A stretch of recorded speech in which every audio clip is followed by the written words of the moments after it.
நிறைய ஹோமங்கள் சாந்தானந்த சுவாமிகள் பண்ணியிருக்கார். இந்த தசமகா வித்யா ஹோமத்துல என்ன ஒரு விசேஷம் கேட்டோம்னாக்க, இந்த தசமகா வித்யா தான் அம்பாள் பரமேஸ்வர மகாவிஷ்ணுவனுடைய 10 அவதாரங்களுக்கு உறுதுணையா இருந்த சக்தி. அதுக்கு லலிதா சகஸ்ரநாமத்துல ஒரு வாக்கியம் வருது, தெரிஞ்சவாளுக்கெல்லாம் தெரியும். கராங்குலின கோத்பன்ன நாராயண தசாகிருதி. அம்பாளுடைய 10 விரல்ல இருக்கக்கூடிய நகங்கள்ல இருந்து வெளிவந்த சக்திகள் தான் இந்த நாராயணன் எடுத்த தச அவதாரத்துக்கு உறுதுணையா இருந்தது.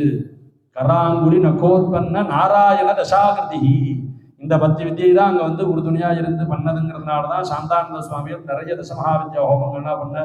அதுக்கப்புறம் பார்த்தோம்னாக்கா 1970 பூஜ்ய ஸ்ரீ பிரணவானந்த சுவாமிகள் ஆங்கரை கிராமத்துல நாகரத்ன தீட்சிதருக்கும் சுந்தரகாந்தினி அம்பாவுக்கும் மகனா அவதாரம் என்ற 74, 75 சமயங்கள்ல பரமாச்சாரியால் சொன்னார், இந்த குழந்தை வந்து சித்தனாவோ புத்தனாவோ தான் இருக்க போறது, இந்த குழந்தை சன்னியாசம் தான் வாங்கிக்க போறதுன்னு அப்பயே பரமாச்சாரியால் பார்த்து சொல்லிட்டார். இப்ப இருக்கிற பீடாதீஸ்வரரா விளங்கக்கூடிய பிரணவானந்த மகாசுவாமியில. அதுக்கப்புறம் 70, 75 சமயங்கள்ல சாந்தானந்த சுவாமிகள் பார்த்துட்டு சுவாமியினுடைய தாயாரையும் தகப்பனாரையும் கூப்பிட்டு, அடுத்தது உங்களுக்கு ஒரு ஆண் குழந்தை பிறக்கும், இந்த குழந்தை லோக சம்ரட்சணத்துக்காக பிறந்த குழந்தை, இதை ஸ்கூல் படிப்புலாம் படிக்க வைக்காதுங்க, வேதம் படிக்க வைங்க, இது லோகத்துக்காக ஓடக்கூடிய குழந்தை, இது புவனேஸ்வரியில கொடுக்க வேண்டியது, சன்னியாசம் நான் கொடுக்க போறேன் அப்படின்னு சொல்லி சாந்தானந்த சுவாமிகளுடைய ஆட்சியை ஏற்றுண்டு சுவாமிகளை 5 வயசுல பூனல் போட்டு இதுல பாடசாலையில சேர்த்தா. தன்னுடைய 16 வயசுல பாடசாலை முடிச்சுட்டு வெளியில வந்து, அதுக்கப்புறம் 1988 மே மாசம் ஜூன் மாச சமயத்துல சாந்தானந்த சுவாமியோட சன்னியாச ஸ்வீகாரம் எடுத்துட்டு, அதுக்கப்புறம் 4 வருஷம் பீட்டாதிபதியாக பக்கத்துல இருந்து சுவாமிகளோட சாந்தானந்த சுவாமியோட பக்கத்துல இருந்து நிறைய காரியங்கள் செஞ்சு, அதுக்கப்புறம் 92 சமயங்கள்ல சாந்தானந்த சுவாமியுடைய வேற சில ஆக்கியெல்லாம் நிறைய கொடுத்திருந்தார். அதெல்லாம் நிறைவேற்றணுங்கிறதுக்காக பீடத்தை வெளியில வந்து, இப்ப பார்த்தோம்னாக்கா ஐயர்மலை பக்கத்துல சக்தி பஞ்சாயத்தன சகிதமா பராஷோடசியை பிரதிஷ்டை பண்ணியிருக்காரு. ஷோடசிக்கு இங்க பெரும்பாலும் எங்கேயுமே ஆலயமானது இல்லை. தமிழ்நாட்டில் பார்த்தோம்னாக்கா விரலை விட்டு என்னன்னா 1ஓ 2ஓ இருக்கலாம். ஆனா அந்த சக்தி பஞ்சாயத்தனமா சுழும்பாறு குழலி சந்நிதி பக்கத்துல, அதாவது அங்க அந்த இடத்துல வந்து மாணிக்கமலையான்னு பேரு அந்த சுவாமி பேரு. அதுதான் இந்த ருத்ரத்தினுடைய தியான ஸ்லோகம் வருது பாருங்க. ஆபாதானடபஸ்தலாண்ட பவன பிரம்மாண்டமா விஸ்துரத்து. பாதாளத்திலிருந்து ஆரம்பிச்சு அந்த லிங்கமானது அவ்வளவு சரத்துக்கு அந்த லிங்கோத்பவர் மாதிரி. அது வந்து பரமாச்சாரியால் சொல்லியிருக்காரு, நம்ம யாரோ சொல்லலை, யாரோ வந்தவா போனவா சொல்லலை. பரமாச்சாரியாலே பாதாளத்திலிருந்து இந்த லிங்கத்தினுடைய இது இருக்கு, இந்த ஸ்லோகத்துக்கு ஏற்ற ஒரு தியான ஸ்லோகத்துக்கு ஏற்ற பரமேஸ்வரன் இருக்காருனாக்கா அது ஐயர்மலை பரமேஸ்வரன் மட்டும்தான் பரமாச்சாரியால் சொல்லியிருக்காரு. அந்த க்ஷேத்திரத்தை சுவாமிகள் தேர்ந்தெடுத்து இன்னைக்கு போய் பார்த்தேன்னாக்கா சக்தி பஞ்சாயத்தனமா அந்த இடத்துல பராஷோடசியை பிரதிஷ்டை பண்ணியிருக்கார். அதுக்கப்புறம் பார்த்தோம்னாக்கா மறுபடியும் பீட்டத்துக்கு வந்து 2016, 17 சமயங்கள் பீட்டத்துக்கு வந்து அம்பாவை வந்து வச்சு 2022 60 வருஷம் பூர்த்தியாகுது.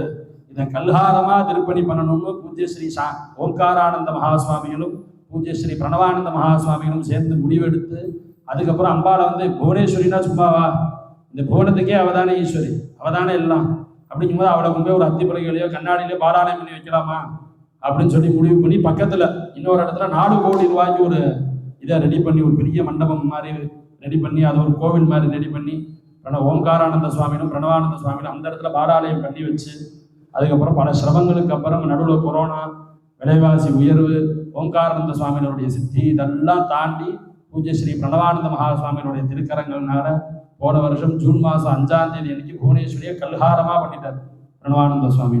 இன்னைக்கு நீங்க போய் அங்க பார்த்தீங்கன்னாக்கா அத்தியுதமா ராஜாக்கள் கட்டினா எப்படி இருக்குமோ அதே மாதிரி இருக்கு. சுவாமிகள் எப்படி அங்க வந்து அம்பாள் வந்து உட்காரணும் அப்படின்னு சொல்லி சுவாமிகள் எப்படி மனசுல வச்சுட்டு இருந்தாரோ அதன் பிரகாரமே அந்த இடத்துல அம்பாள் போய் உட்கார்ந்துட்டார். அம்பாளை நம்ம சரணாகதி அடைஞ்சு அம்பாள்கிட்ட பிரார்த்தனை பண்ணோம்னாக்க கிடைக்காதுங்கிறதே கிடையாது. அதுக்கு தேவி பாகவதத்துல பிரமாணம் இருக்கு. ஆபதி கிங்கரணீயம் ஸ்மரணீயம் சரணயுகலம் அம்பாயாக தத் ஸ்மரணம் கிம் குருதே பிரம்மாதினபி கிங்கரி குருதே அப்படிங்கிறான். ஆபத்து காலத்துல என்ன பண்ணணும்? ஒன்றும் பண்ண வேண்டாம், அம்பாளுடைய சரணாரங்கத்தை ஸ்மரணம் பண்ணா போதும். ஒரு விஷயம் போய் கேட்கலாம் குருட்ட, ஆபதி கிங்கரணீயம், ஆபத்து காலம் வந்துருந்தா என்ன பண்ணணும்? ஸ்மரணீயம் சரணயுகலம் அம்பாயாக, அந்த ஜெகன்மாதாவினுடைய பாதாரங்கத்தை ஸ்மரணம் பண்ணு, அதுக்கு மேல ஒண்ணும் பண்ண வேண்டாம். சரி, அந்த ஸ்மரணம் என்ன பண்றது? தத் ஸ்மரணம் கிம் குருதே, அந்த ஸ்மரணம் என்ன பண்றது? பிரம்மாதி நபி கிங்கரி குருதே, பிரம்மாதி தேவதைகளுக்கு என்னென்ன செஞ்சதோ அத்தனையும் செய்யும். அப்போ நம்மளும் பிரம்மாதி தேவர்களுக்கு சமமான ஒரு ஸ்தானத்தை அம்பாள் நிச்சயமா கொடுக்கும். போக ஸ்வர்காப வர்க்கதான்னு சொல்லியிருக்கா அம்பாள். இந்த லோகத்துல வாழக்கூடிய போகத்தையும் தரக்கூடியவள், நம்மளுடைய அந்திம காலத்துல முடிஞ்சதுக்கு அப்புறம் போய் சொர்க்கத்தை அனுபவிக்கணும்னா அதையும் தரக்கூடியவள், அபவர்க்க பதம்னு சொல்லக்கூடிய மறுபிறவி இல்லாமைங்கிற அபவர்க்க பதத்தையும் தரக்கூடியவள் யாருன்னா இந்த ஜெகன்மாதா தான். நம்ம தேவி அதர்வ சீரிஷத்துல சொன்ன மாதிரி இன்னைக்கு லலிதா சஹஸ்ரநாமம் லலிதா திரிஷத்தினால அம்பாள் அங்கே வந்து மாம்பழத்தினால அர்ச்சனை பண்ணியிருக்கோம், சண்டி ஹோமம் பண்ணியிருக்கோம், புவனேஸ்வரிய மூர்த்தி வழிபாடு பண்ணியிருக்கோம். இது மூணுமே வந்து புவனேஸ்வரி லலிதா சண்டி, இதை மூணையும் யார் உபாசனை பண்றாளோ லோகத்துல கிடைக்காதுங்கிறதே கிடையாது. எல்லாமே அவளுக்கு எல்லா விதமான சௌபாகியத்தையும் அம்பாள் கொடுப்போம். அதுக்கு பிரமாணம் இந்த தேவி அதர்வ சீரிஷம். அதன் பிரகாரம் சாந்தானந்த மகாசுவாமிகளும் பூஜ்ய ஸ்ரீ பிரணவானந்த மகாசுவாமியும் இருந்திருக்காங்க. நம்ம கண்ணுக்கு நேரம் அவதார புருஷர்கள் 2 பேர், ஒருத்தர் இருந்திருக்கார், இன்னொருத்தர் இருக்கார். அப்ப நமக்கும் அந்த பாக்கியமானது அம்பாள் நிச்சயமா நமக்கு எல்லாருக்கும் கொடுப்போம், அதுல சந்தேகமே வேண்டாம். இன்னைக்கு நம்ம வந்து திரிஷதியும் பண்ணியிருக்கோம், சஹஸ்ரநாமம் பண்ணியிருக்கோம். நாமபாராயண பிரீதாயி நமஹா. நாமபாராயணம் அம்பாளுக்கு ரொம்ப ரொம்ப பிடிச்சது. அதுவும் 1500 மாம்பழத்தினால இன்னைக்கு அர்ச்சனை சஹஸ்ரநாம அர்ச்சனையா நம்ம பண்ணியிருக்கோம். திரிஷதி ஒரு நாமாவளி சொன்னோம்னா ஒரு சஹஸ்ரநாம பாராயணம் பண்ண புண்ணியம் கிடைக்கிறது. அந்த திரிஷதியோட ரூபத்தையே பாருங்க. லலிதாவினுடைய மூலமந்திரமான கையிலரீம் சகஹரீம் சகலஹரீம்னு சொல்லக்கூடிய பஞ்சதசி மந்திர ரூபமா உருவாயிருக்கு.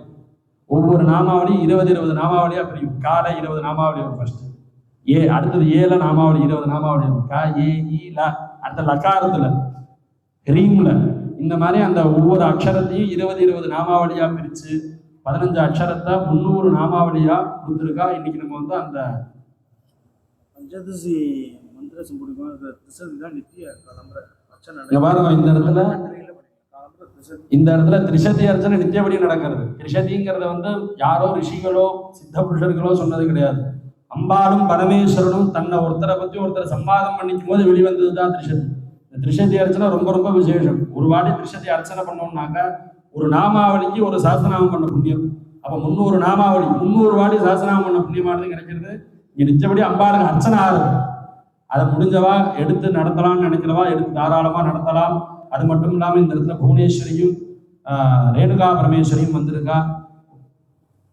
திருவண்ணாமலை பக்கத்துல லலிதாசிரமம்னு சொல்லி ஒரு இடத்துல இங்க ரேணுகாக்கு அடுத்தது சுவாமிகள் வந்து கல்ஹாரமா திருப்பணி ஆரம்பிச்சிருங்க. அதனாலதான் அங்க ரேணுகா பரமேஸ்வரியும் இங்க வந்திருக்கா. ஆத்துல வச்சு பூஜை பண்ணணும்னு நினைக்கிற அன்பர்கள் உங்க கையினால சாந்தானந்த சுவாமிகளையும் புவனேஸ்வரியும் ரேணுகா பரமேஸ்வரியும் ஆத்துக்கு வரவழைச்சு அம்பாலை அழைச்சு அம்பாலை நீங்க உங்க கையாலேயே பூஜை பண்ணலாம்.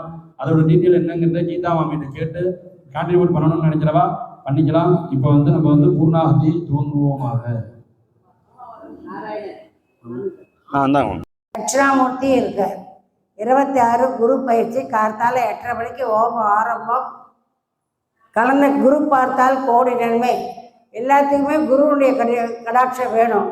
கல்யாணத்துக்கு, வியாபாரத்துக்கு, எல்லாத்துக்குமே குருவுக்கு வந்து இந்த நட்சத்திரம் தான் கிடையாது. எது எப்படி வேணாலும் திருப்பி ரிவர்ஸில் வந்துட்டே இருப்பார் அவர் குரு. அதனால் குரு பயிற்சிக்கு பணம் கட்டுருவா. ஒரு நட்சத்திரத்துக்கு ஒரு பேருக்கு 100 ரூபா ஆஃபீஸில் கட்டலாங்க. 26ஆம் தேதி குரு பயிற்சி. இங்கே 8 மணிக்கு ஓமம் ப்ளஸ் அபிஷேகத்துக்கு 100 ரூபா உங்களுக்கு. நாளைக்கு பஞ்சமி. நாகதுர்கைக்கு இதே மாதிரி புஷ்பாஞ்சலி மாமி கீதா மாமி திடீர்னு வந்து பண்ணணும்னு அம்பாள் கேட்டிருக்கா. அதனால் புஷ்பாஞ்சலி பண்ண போகிறா நாளைக்கு. பஞ்சமி அபிஷேகம் முடிஞ்ச உடனே நாளைக்கு அங்கேயும் புஷ்பாஞ்சலி இருக்குது. எல்லாம் கார கண்ணு வேணுங்க. இதெல்லாம் வந்து சொன்னால் பத்தாது. எல்லாரும் வந்து நம்ம வந்து சரணாகதி அடையணும் தெய்வத்துக்கிட்ட. அவளின்றி ஓரணுவும் அசையாது. குழந்தை எப்படி பறக்கும் போது நடந்துருமா? தவழறது, உட்கார்றது, போகிறது, நடக்கிறது, அப்புறம் ஓடுறது, எத்தனை அவளின்றி ஓரணுவும் அசையாது. அதனால தான் வந்து பகவான்னு ஒருத்தர் இருக்கார். என்னதான் கஷ்டம் கொடுத்தாலும் நீங்கள் இங்கே பூஜை பண்ணி இங்கே வந்து போகிறீங்க பாருங்க, அவள் வந்து உங்களுக்கு முன்னாடி வாசப்படியில் நிற்பா. நம்மளை கெடுக்கிறன்றவங்க கூட கெடுக்க முடியாது. அப்பேற்பட்டவ தான் புவனேஸ்வரி. நாங்கள் கண்கூட நிறைய நிகழ்ச்சிகள் சொல்லலாம். 95லேருந்து இங்கே இருக்கோம். 95லேருந்து நீங்கள் எத்தனை வருஷமாக இந்த அம்பாளுடைய எத்தனை காட்சிகள் நாங்கள் ரசிச்சிருக்கோம். நினச்சதை உடனே கொடுத்துருவோம்.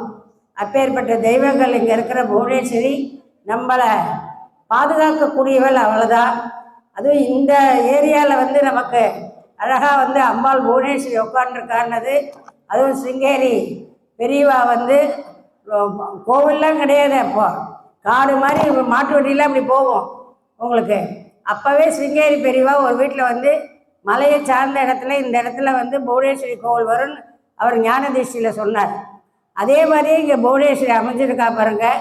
அதெல்லாம் வந்து பகவானுடைய கிருபை இல்லாத எந்த தெய்வமுமே அவளுடைய இது இருந்தால் தான் அங்கே ஸ்தாபிக்க முடியும். நம்ம நினைக்கலாம் நாங்கள் சரஸ்வதி எவ்வளவோ இது உள்ளேயே கொண்டு வரணும்னு நினச்சோம் நாங்கள். ஆனால் அவள் பாருங்க ஒரு இடத்த பெங்களூரில் மாமி மூலியமா ஒருத்தர் தெரிஞ்சவங்க, நாங்கள் போய் அட்வான்ஸ் கொடுத்துட்டு வந்துட்டோம் அந்த இடத்துக்கு வாங்கிறதுக்கு ட்ரெஸ்ஸில். ஆனால் இவங்க வந்து நம்ம வந்து பெங்களூர்லேருந்து ஒருத்தர் வந்து அதை நான் வாங்கி கிரயம் பண்ணி தரேன் ட்ரஸ்ட்டுக்குன்னு சொல்லி அந்த இடத்துல சரஸ்வதி கோவில் அமைச்சு சரஸ்வதி எல்லா ஊருக்கும் எடுத்துகிட்டு போய் கல்லால் கோவில் கட்டினாங்க. இதே மாதிரி காஞ்சிபுரத்தில் ராஜப்பா குருக்கள்ன்றவர் தான் இருந்தார். எவ்வளவோ அஸ்ட்ராலஜி நாங்கள் பார்த்தப்போ அவங்கெல்லாம் வந்து இப்போல்லாம் வராது, 1 வருஷம் ஆகும் 1.5 வருஷம் ஆகும் கோவில் கட்டுறதுக்கு. நாங்கள் எண்ணி 3 மாதத்தில் அம்பாள் கல் கட்டுறதுல கும்பாபிஷேகம் ராத்திரி பகல் உழைச்சோம். எங்கள் அர்ச்சகர்ஸ் எல்லாம் ராத்திரி 2 மணிக்கு இங்கேயே வந்து 3 மாதம் கொத்தனாரெலாம் வச்சு அபிலாஷிலேருந்து கூட்டின்னு வந்து இங்கே அவங்கள சாப்பாடெல்லாம் வாங்கி கொடுத்து இங்கேயே தங்க வச்சு நம்ம அர்ச்சகர் நாங்களாம் 3 மணிக்கு தான் போவோம் வீட்டுக்கு. பிமால அவங்களோட இருந்து வேலை வாங்கி அந்த மாதிரி சரஸ்வதி கோவில் கட்டியிருக்கோம். புவனேஸ்வரிலாம் பார்த்திங்கன்னா இப்போல்லாம் ஒன்றுமே கிடையாது, இந்த சுத்து பிரகாரம் கூட கிடையாது. மழையில் நனைவோம் உங்களுக்கு, எல்லோரும் மழையில் நனைஞ்சு தான் பிரதர்ஷனம் பண்ணணும். ஒவ்வொருத்தர் நம்ம பக்தர்கள் வந்து எல்லாரும் இருந்தால் தான் தேர் எடுக்க முடியும். ஒவ்வொருத்தர் ஒவ்வொரு காரியத்துக்கு ஒவ்வொரு படங்கள், சிறு துளி பெருவெல்லாம். அந்த மாதிரி தான் இந்த அம்பாளுடைய கிருபை. எல்லாமே பக்தர்கள்லாம் கொஞ்சம் கொஞ்சமாக கொண்டு கொடுத்து இதெல்லாம் கட்டின்றது. இதெல்லாம் வந்து ரொம்ப நாங்கள் ஆக்கப்பூர்வமாக அதை பார்த்துருக்கோம். இந்த அம்பாள் எப்படி இவ்வளோ லீலைகள் பண்ணி எவ்வளோ பேர் என்ன தான் பணம் காசு இருந்தாலும் இங்கே கதறிட்டு வருவாங்க உடம்பு சரியில்லைன்னு. கங்கா ஹாஸ்பிட்டலில் பெரிய பெரிய டாக்டர்ஸே குழந்தை இல்லைன்னா சொன்னவங்கெல்லாம் நம்ம பஞ்சமி வந்து இங்கே குழந்தை பாக்கியம் கொடுத்துருக்காங்க. அவங்களே வந்து இங்கே தரிசனம் பண்ணியிருக்காங்க டாக்டர்ஸ் எல்லாம். அந்த மாதிரி பஞ்சமி நம்ம என்ன செயல் இருக்கோ நம்ம நினைக்கிறது தடையில்லாத செஞ்சு கொடுக்கக்கூடியவள் தான் இந்த நாகதுர்கை. இதெல்லாம் எங்களுக்கு ஒன்றும் நீங்கள் வந்து நீங்கள் உங்கள் பயனடைஞ்சு நீங்கள் நல்லா இருந்தாலே நாங்கள் நல்லா இருப்போம். ஏன்னா நீங்கள் நல்லா இருந்தால் நாங்கள் நல்லா கோவில் நல்லா நடத்தலாம். அந்த மாதிரி கோவில் எல்லாரும் சேர்ந்து நல்லா கொண்டு போகிறாங்க. பக்தர்கள்லாம் எங்களுக்கு எந்த குறையும் வைக்கிறது இல்லை, நினைக்கிறத அவங்களால முடிஞ்சதை கொண்டு கொடுத்து செய்கிறாங்க. அதே மாதிரி இந்த திரவியங்கள் 27 நாளுங்கிறது சண்டியோகம் அதெல்லாம் ரொம்ப ரேருங்க. இங்கே வந்து 27 நாள் இவங்க எல்லாம் சேர்த்து இந்த மாதிரிலாம் பண்ணுறாங்க. இதுக்கு திரவியங்கள் இன்னிலேருந்து கொஞ்சம் ஷார்ட்டேஜ் ஆகுது. நம்ம ட்ரை ஃப்ரூட்ஸ், அப்புறம் வந்து பேரிச்சம்பழம், நெய், பழங்கள் அதெல்லாம் யாராவது ஏற்றுண்டு டெய்லி யாராவது ஒவ்வொருத்தர் ஏற்றுக்கலாம். ஏற்றுண்டு இங்கே கொண்டு வந்து சேர்க்கலாம். அது சொல்லிட்டீங்கன்னா நாங்களும் வாங்க மாட்டோம். நான் இன்றைக்கி பழம் தரேன், இன்றைக்கி ட்ரை ஃப்ரூட்ஸ் தரேன்னு. ஏன்னா நாங்களும் வாங்கி நீங்களும் வாங்கினேன். ஏன்னா 30, 31 பிரம்மாண்டமாக நடக்க போகிறது. ஏன்னா வந்து சுவாமிகள் நட விசாக நட்சத்திரம் உங்களுக்கு நடக்கிறது. இன்னொன்று அனுஷ நட்சத்திரம் இங்கே ஆரம்பிக்கலான் இருக்கும். அனுஷம் நம்ம மகா பெரியவாழ்து இங்கே ஃபோட்டோ வச்சு முதல்ல ஆரம்பிக்கலாம். அதுக்கப்புறம் வந்து விக்கிரகம் 28 கும்பாபிஷேகத்துக்கும் போது என்னுடைய ஆசை என்னென்னா சாந்தானந்த சுவாமி மாதிரி கல்லில் அவரையும் இங்கே மகா பெரியவாளை தியான மண்டபம் மாதிரி இங்கே கொண்டு வரணும். அவெல்லாம் வந்து மகான், அவெல்லாம் வந்து கண்ணால் பார்த்தாலே அவள்கிட்ட இதெல்லாம் நமக்கு எல்லா கஷ்டமும் நீங்கும். அப்பேற்பட்ட காஞ்சி பெரியவாளையும் கொண்டு வரலான்ட்டு இது வந்து சங்கராச்சாரியாரும் காஞ்சி மடமும் நாங்களும் சேர்ந்து தான் இந்த கோவிலை நடத்துகிறோம். காஞ்சி பெரியவா அவ்வளோ அங்கேருந்து இன்னும் இது வரைக்கும் பார்த்ததில்லை. உங்கள் அம்மாள் நன்னா இருக்காளே என்ன எப்பவும் சொல்லுவார். உங்கள் அம்மாளுக்கு என்ன நன்னா இருக்காளே, நல்ல சக்தியால் இருக்காளே அப்படின்னு தான் சொல்லுவார். எவ்வளவோ தப்பு பண்ணாலும் நாங்கள் யார் என்ன தப்பு பண்ணாலும் அம்பாள்கிட்ட விட்டுருவோம். அவளுக்கு தெரியும் யார் அரைச்சின்னு போகிறது, யாருக்கு என்ன கொடுக்கறதுங்கிறத. அந்த மாதிரி அம்பாளினுடைய லீலைகள் நிறைய சொல்ல போகிறதா இருந்தால் அதெல்லாம் வந்து மலராக வெளியிடுவோம். 28 கும்பாபிஷேகத்தில் சிடி வெளியிடவும் நிறைய ப்ராஜெக்ட் இருக்குது எங்களுக்கு. அடுத்த வருஷத்துலேருந்து ஆரம்பிச்சிடுவோம். இந்த மாதிரி முடிஞ்சது அவங்களானது இந்த 4-5 திரவியங்கள் தேவைப்படுறது, அதை வாங்கி கொண்டு சேர்த்துக்கலாம். அப்படியே அம்பாளுக்கு சேர்க்க வேண்டியது தான் இன்றைக்கி நம்மளால் ஒரு உபயம் அப்படின்னு சொல்லிட்டு, இதெல்லாம் வந்து ரொம்ப என்ன சொல்கிறது, நம்ம குடும்பத்துக்கு ரொம்ப நல்லது. பூர்வ புண்ணியஸ்தானம். இந்த சண்டியோமத்தில் நீங்கள் ஒவ்வொரு பொருள் கொடுக்கறதும் பூர்வ புண்ணியஸ்தானத்துக்கு டைரெக்டாக போகும். இதெல்லாம் அந்த மாதிரி என்னுடைய பூர்வ புண்ணியஸ்தானம் நல்லாயிருக்கும். குரு பயிற்சி நாளைக்கு புஷ்பாஞ்சலி இருக்குது. நாகதுர்கை 108 இளநீ அபிஷேகங்கள் இருக்குது. அது மாதிரி மாமியால் முடிஞ்சு இங்கே வந்ததுக்கப்புறமா இவருங்க நீங்கள் மாம்பழத்தால் அம்மாலே கேட்டு கேட்டு வாங்கிக்கிறா. ஏன்னா அவங்களுடைய கர்மா. மனுஷனாக பிறந்தால் எப்பேற்பட்டவாலும் மகான் காஞ்சி பெரியவாள் எல்லா பெரியவாளுமே அந்த கர்மாவை ஜனிச்சாச்சுன்னா, சரீரம் விழுந்தாச்சுன்னா அந்த கர்மாவை அனுபவிச்சு தான் ஆகணும். எனக்கு மட்டும் உடம்பு வரல, மகானுக்கு உடம்பு வரலலாம் சொல்ல முடியாது. எல்லாருக்கும் கர்மாவை வந்து இந்த ஜென்மத்திலே விட்டுட்டு போயிடலாங்க. இந்த மூட்டையை வந்து எதுக்கு அடுத்த ஜென்மத்துக்கு சுமந்துன்னு போனோம் நம்ம குழந்தைகளுக்கு? அதனால தான் இந்த மாதிரி ஹோமங்கள், இந்த மாதிரி பூஜைகள், இந்த மாதிரி அபிஷேகங்கள் இதெல்லாம் நம்ம செய்கிறோம். உங்களால் முடிஞ்சது எப்போவே சொல்லுவேன், கடன் வாங்கி யாரும் செய்ய வேண்டாம். நீங்கள் வந்து உங்களால் இருந்ததை நீங்கள் 10 ரூபா வந்தால் 2 ரூபா தாராளமாக செய்யலாம். பகவானுக்கு நம்ம சந்ததிகள் நல்லா இருக்கும். அழியாத சொத்து இந்த திருப்பணிக்கு செய்கிறது தானுங்க. நம்ம திருப்பணிக்கு செய்கிறது நீங்கள் யாரை வேணாலும் போய் கேளுங்க, எது அழியாத சொத்துன்னு. திருப்பணிக்கு செய்கிறது தான் அழியாத சொத்து. இன்னைக்கு அப்பேற்பட்ட தெய்வங்கள் இங்கே எல்லாருமே இருக்காங்க பாருங்கள். கால பைரவர், தன்வந்திரி, நவகிரகம், நம்ம வில்வமரம்லாம் எத்தனை வருஷமாக வில்வமரம் மட்டும் இருந்தது. வில்வமரத்துக்கு கீழே ஒரு சிவன் தானே அமைச்சுன்னு இருக்கேன். இங்கே தான் அமையணும்னு. வில்வமரத்துக்கு கீழே சிவன் அமையிறதெல்லாம் ஒரு எவ்வளவோ 108 லிங்கத்தில் என்னுடைய வசதியான இது. எத்தனையோ பேர் ரிசர்ச் இதை பண்ணிட்டு போயிருக்காங்க. அந்த மாதிரி ஒரு தெய்வங்கள் இங்கே இருக்கிற தெய்வங்கள்லாம் நல்லா பிரார்த்தனை பண்ணுவோம். சரணாகதி அடைஞ்சிடணும். சும்மா வந்தோம், நம்ம கோவிலுக்கு போனோம், கண்ணால் பார்த்தோம், குங்குமம் வாங்கினோம், நம்ம வந்து இதுன்னு இருக்கக்கூடாது. உன்னை நம்பி வந்துட்டு நல்லா சண்டை போடுங்க. உன்னை நம்பி வந்திருக்க, நீ தான் செய்யணும், எனக்கு யார் இருக்கா? நாங்களாம் அப்படி தான் சண்டை போடுவோம். நல்லா சண்டை போடுவோம், எங்களுக்கு உடனே கொடுத்துருவோம் அம்பாள். அதே மாதிரி உங்களுக்கு கொடுப்பா. நல்லா எல்லோரும் பிரார்த்தனை பண்ணி நல்லா வேண்டிக்கோங்கோ. இப்போ பூர்ணாவதி நடக்க போகிறது. இந்த திரவியங்கள் யாரால் முடியுமோ சண்டியோகத்துக்கு வாங்கி கொடுப்போம். परमेश्वर्यै नमो नमः। भुवनेश्वरी सहितायै नमो नमः। सकञ्चुकं वस्त्रं समर्पयामि नमः स्वाहा। दक्षिणकालिका देवी, तारादेवी, त्रिपुरसुन्दरी देवी, भुवनेश्वरी देवी, त्रिपुरभैरवी देवी, छिन्नमस्ता देवी, देवी, बगलामुखी देवी, राजमातंगी देवी, आदिकमलात्मिकायै नमः। चन्द्रमाभायतनं यश्चन्द्रमसायतनं वेद। श्रीचण्डिका परमेश्वरी भुवनेश्वर्यै नमो नमः। फलमालां पुष्पमालां समर्पयामि नमः स्वाहा। ॐ हिरण्यवर्णां हरणीं सुवर्णरजतस्रजां जातवेदो महावहातां महावह जातवेदो लक्ष्मीमणपगामिनी। यस्यां हिरण्यं विन्देयं कामश्वं पुरुषाणहं अश्वपूर्वामृतमध्यामस्ति नादप्रबोधिनी। श्रियं देवीमुपक्वये श्रीर्मा देवीर्जुषता गां स्वस्मितां हिरण्यप्राकारामार्द्रां ज्वलन्तीं तृप्तां तर्पयन्तीं पद्मे स्थितां पद्मवर्णां गामिहोपक्वये श्रियं चन्द्रां प्रभासां यशसा ज्वलन्तीं श्रियं लोके देवदुष्टावतारां त्वां बद्रीवीं शरणमहं प्रपद्ये। अलक्ष्मीर्वेष्टदां त्वां वृणे आदित्यवर्णे तपसाधिजाता वनस्पतिस्तव वृक्षोऽधबिम्बः। तस्य फलानि तपसानुगन्तमायान्तराजाश्च वाह्या लक्ष्मीः। उपैतु मां देवसः कीर्तिश्च मलिना सह। प्रातर्भूतोऽस्मिराश्चैस्मिन् कीर्तिवर्धं ददामि।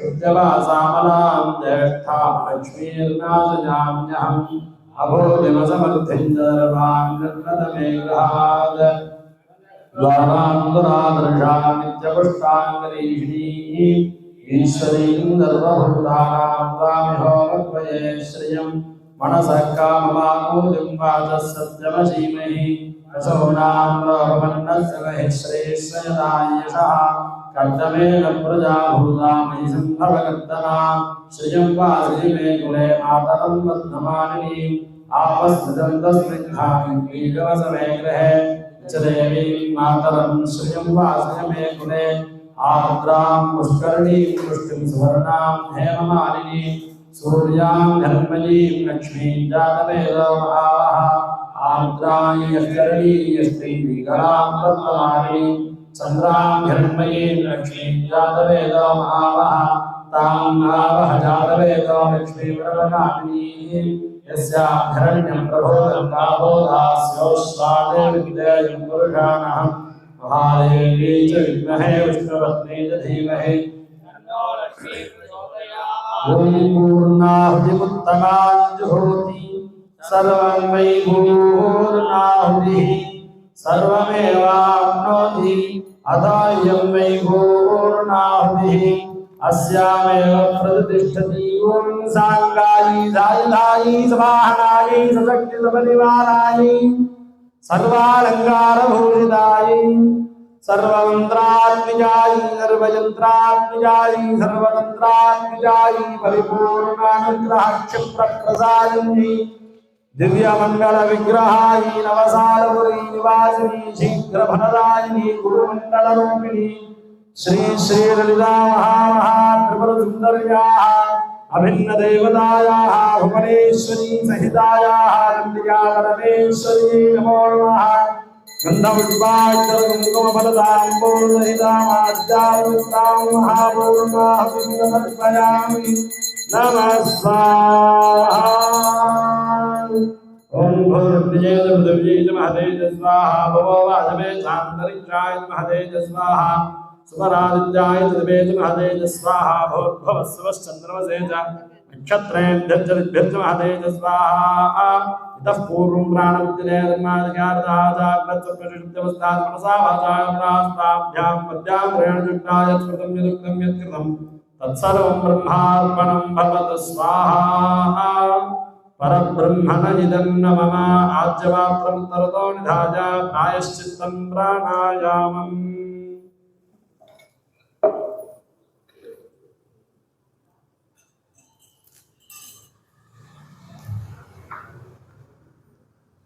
आदित्ये अन्वमग्रस्ताः अनुमतेऽन्वमग्रस्ताः सरस्वतेऽन्वमग्रस्ताः देवसविदप्रासामीः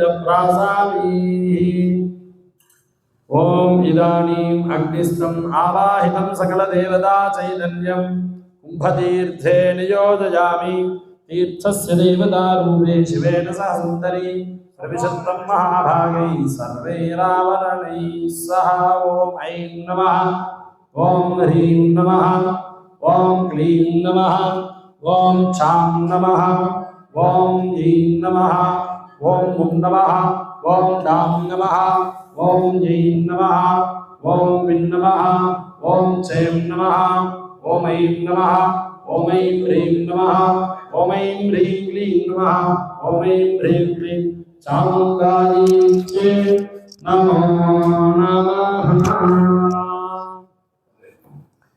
இப்போ நம்ம நிஜப்படி சொல்லக்கூடிய தமிழ் பிரார்த்தனை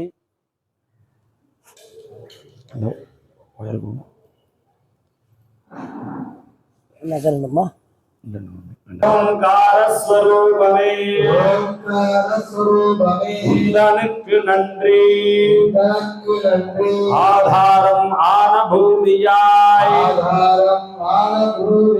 உயிர் தரும் நீராய் வாழவிடும் அக்னியாய்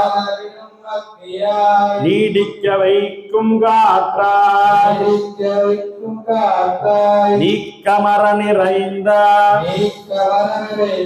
ஆகாயமாய் விளங்கும் பஞ்சபூத சக்தியே உனக்கு நன்றி நன்றி எளியவரின் வேண்டுதல் ஊற்றினையும் செவிமடுத்த கற்பகமே உனக்கு நன்றி உண்ண உணவும் உடுக்க உடையும் இருக்க இடமும் கொடுத்த என்னை பெற்றதாயே உனக்கு நன்றி களையாத கல்வியும் குறையாத தனமும் தந்த ஒற்றவையே உனக்கு நன்றி சிரியுமாயி வினிக்கு மருந்தும் ஆன விராட்டியே உனக்கு நன்றி புகழ் தந்த புவனேஸ்வரியே உனக்கு நன்றி அறியாமை இருள் அகற்றி ஆன்மீக நெறி தந்த ஆருயிர் தாயே உனக்கு நன்றி துன்பம் அந்த வேளையிலே உன்னை துதித்திட மனம் தந்த துர்காதேவியே உனக்கு நன்றி ஆசை கடலில் அகப்பட்ட எங்களை கரை ஏற்றிய அபிராமி தாயே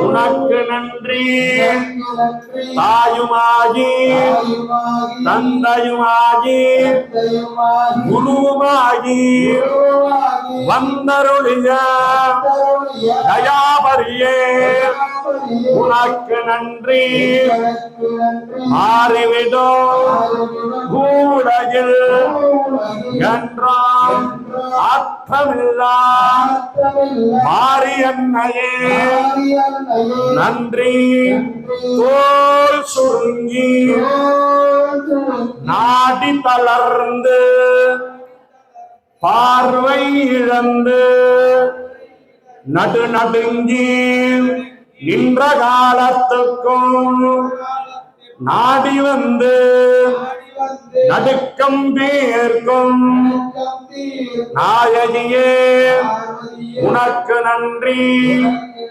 பிறர் பாதம் பணியாமல் உன் பாதம் சரணம் கொள்ளச் செய்த பத்மாவதியே உனக்கு நன்றி என்றென்றும் மாற்றமின்றி உனது திருவடி கமலத்தில் நீங்காத இடம் தந்து விட்ட அகிலாண்டேஸ்வரியே மீனாட்சி அம்பிகையே அன்னை காமாட்சி தாயே சிவசக்தி ஐக்கிய ரூபிணியே ஸ்ரீ புவனேஸ்வரியே முந்தனுக்கு கோடான கோடி நன்றி எல்லா உயிர்களும் வாழ வேண்டும் லோகா சமஸ்தாஹ